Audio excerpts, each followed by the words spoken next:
আরে, তাই তো। তুই তো তাহলে কাল আমাকে সত্যিই বলছিলি। হ্যাঁ, পিঙ্কি ঠিকই বলেছে। আমি হলাম জাদু নেকলেস গাছ।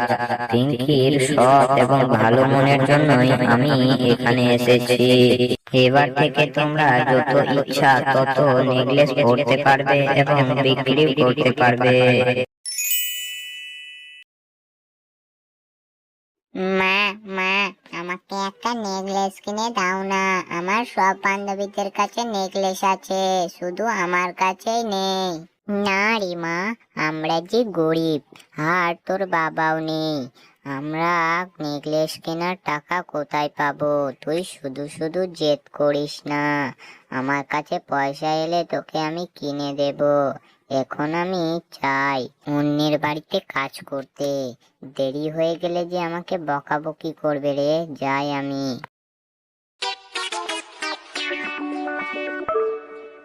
এই বলে পিঙ্কির মা সেখান থেকে চলে গেল অন্যের বাড়িতে কাজ করার জন্য। আর এদিকে পিঙ্কি মন খারাপ করে বাড়ির বাইরে চলে যেতে লাগলো। তারপর সে একটা বড় বট গাছের নিচে গিয়ে দাঁড়ালো। তখনই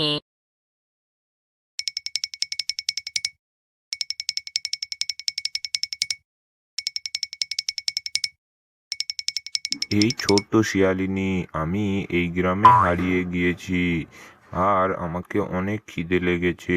তুমি কি আমাকে খেতে দিতে পারবে? অবশ্যই, কেন নয়। আসুন, সামনেই আমার বাড়ি, আমি তোমাকে খাবার দেব। এরপর পিঙ্কি সেই ক্ষুধার্ত গরুটিকে নিয়ে তার বাড়িকে নিয়ে চলে আসে এবং বাড়ি থেকে সে কিছু খাবার নিয়ে আসে আর গরুটির হাতে দিয়ে দেয়। আর গরুটি খাবারটি খাওয়ার পর বলে, তোমার মন খুব ভালো, তাই আমি খুশি হয়েছি আর তোমাকে একটা উপহার দিব। এরপর গরু সেখানে একটি নেকলেস ছুঁড়ে ফেলে দেয় আর তাকে বলে যে এখানে পরের দিন অনেক বড় নেকলেসের গাছ হয়ে যাবে, আর সেখান থেকে ভ্যানিশ হয়ে যায়। এরপর রাত্রেবেলা যখন তার মা বাড়ি ফিরে আসে তখন সে সমস্ত ঘটনা তার মাকে খুলে বলে। কি, তুই আমার সাথে মশকরা করছিস? এমন আবার হয় নাকি? কোনো গরু কি আবার উধাও হতে পারে? বেশ, ওইসব ছাড়, তুই শুয়ে পড়। তুই বোধহয় কোনো স্বপ্ন দেখেছিস।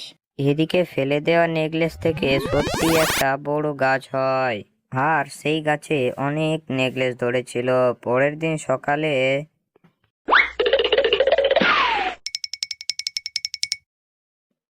আরে, একি, এখানে তো সত্যি নেকলেসের গাছ হয়েছে।